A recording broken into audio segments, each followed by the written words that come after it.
लेकिन आज तक उस मेडिकल कॉलेज के भवन हस्तांतरित नहीं हुआ, और जब भवन हस्तांतरित नहीं हुआ तो अनुरक्षण का पैसा नहीं मिला। मान्यवर 10 साल तक जिसके ऊपर मेंटेनेंस ना हो, उस भवन को बताइए उसकी स्थिति क्या हो गई हो। मेडिकल कॉलेज बना दिया है, लेकिन मेडिकल कॉलेज के अंदर डॉक्टर नहीं है, एक भी सुपर स्पेशलिटी विभाग नहीं है।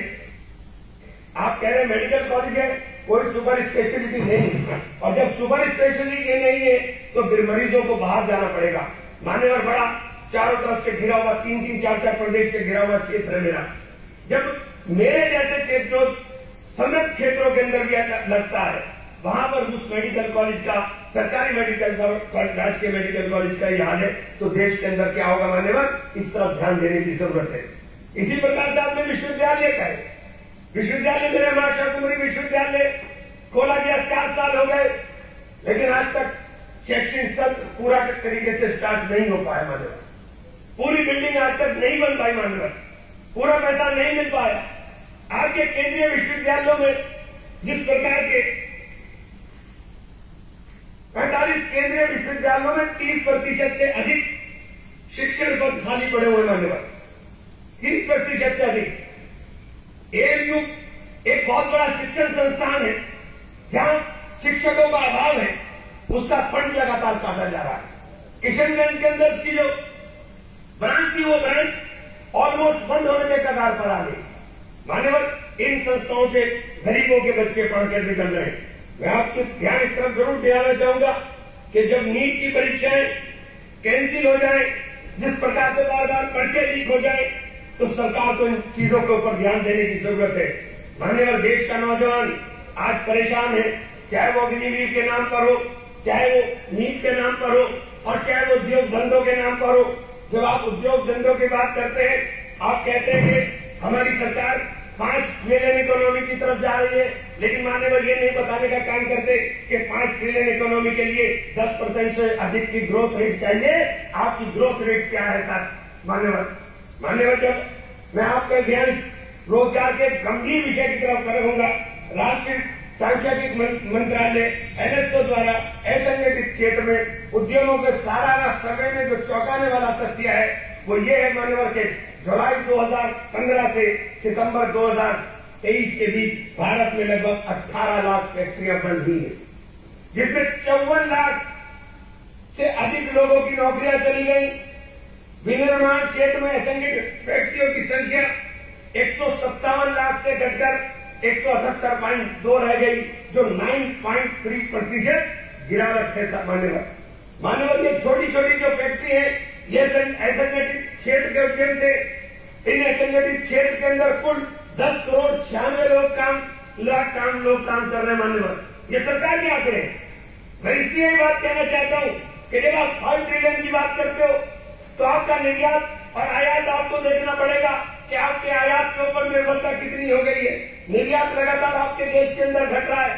मान्यवर मेरे यहाँ कांच का उद्योग है, पूरे विश्व के अंदर सहारनपुर का फर्नीचर जाना जाता है। हमारे यहाँ 1500 करोड़ का कारोबार होता था, लेकिन 1500 करोड़ का कारोबार घट करके 800 करोड़ पर आ गया। मान्यवर जब 800 करोड़ पर मेरे अकेले डिस्ट्रिक्ट के अंदर कारोबार आ रहा है, मान्यवर 650 जिले हैं देश के अंदर, 650 जिलों के अंदर क्या स्थिति होगी। मेरे यहाँ दूसरा काम हौजरी का चल रहा था। हौजरी का भी पूरा का पूरा देश के अंदर हमारी यहाँ से सप्लाई होती है, लेकिन हौजरी के उद्योग के लिए हमारे यहाँ किसी प्रकार का कोई नहीं। अगर टेक्सटाइल पार्क, मान्यवर मेरी मीटिंग स्पीच है और आपसे अनुरोध है कि मुझे कम से कम 5 मिनट, कम से कम। मान्यवर टेक्सटाइल और गारमेंट पार्क हमारे यहाँ अगर बनाए जाएंगे तो इनमें 2.5 लाख लोग रोजगार के अंदर लगे। इन लोगों को रोजगार मिलने का काम होगा। अगर इनको रोजगार मिलेगा तो मैं ये कहना चाहता हूं, आप जो 5 ट्रिलियन का लक्ष्य लेकर चले, जब तक नौजवान को रोजगार नहीं मिलेगा, जब तक आप उस लक्ष्य को प्राप्त नहीं कर सकते। आप बार बार मान्यवर लगातार चल रहा है कि कानून देश में कड़े बनाए जा रहे हैं, लेकिन भीड़ अनियंत्रित होकर के जिस तरह से लोगों को मारने का काम कर रही है, जिसे मॉब लिंचिंग कहते हैं। मेरे जनपद में, मेरे मंडल में 3 लोगों को छत्तीसगढ़ के अंदर मारा गया। मान्यवर उत्तर प्रदेश के अंदर, अलीगढ़ के अंदर इस प्रकार के भीड़ तंत्र ने एक व्यक्ति की हत्या की। मान्यवर आगरा के अंदर 2 लोगों ने फिर 2 लोगों ने आत्महत्या की केवल पुलिस के उत्पीड़न से तंग आकर के। मान्यवर फिरोजाबाद के अंदर एक कैदी मारा गया जो पुलिस सही सलामत उठा करके ले गई। जो ये हालात देश के अंदर बन रहे हैं, आप कानून सख्त करने की बात कर रहे हैं मान्यवर, ये कानून सख्त करने से केवल काम नहीं चलेगा, उसके ऊपर अमल करने से काम चलेगा। मान्यवर अमल होना चाहिए। आप 2 मिनट मान्यवर 2 मिनट में कर दें। अगर आप मैं आपसे मान्यवर जरूर एक बात जरूर कहना चाहूंगा। मेरे क्षेत्र में मां शाकुंभरी बहुत बड़ी सिद्धपीठ है। 10 साल से मान्यवर पिछले 10 साल से दिल्ली यमुनोत्री नेशनल हाईवे अधूरी स्थिति के अंदर पड़ा हुआ है। बार बार बड़ा शोर मचाया जाता है कि सब पूरा हो रहा है, लेकिन आज तक नहीं हुआ। उस सिद्धपीठ के जाने का रास्ता मान्यवर उस हाईवे से जाता है। अगर मान्यवर इसी योजना के अंदर उसको शामिल कर दिया जाए कि हमारी सिद्धपीठ के ऊपर जाने वाले श्रद्धालुओं को रास्ता सही मिल जाए, तो मान्यवर लाखों लोग उधर जाने का काम करते हैं।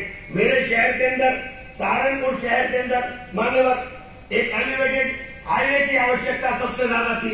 मैंने आपके माध्यम से अनुरोध करना चाहता हूं कि हम लोग जीत कर आए, लोगों ने बड़ी उम्मीदों के साथ जीता है। और मुझे तो कहा था रघुकुल रीत सदा चली आई, प्राण जाए पर वचन न जाए। जिन लोगों ने मुझसे वचन लेकर के जीत का वादा किया था, मान्यवर मेरी जिम्मेदारी है, मैं आपको हाथ जोड़कर विनती करता हूँ। मान्यवर सरकार को कहे कि हमारे भी जगह धन्यवाद। मान्यवर आप लोग धन्यवाद।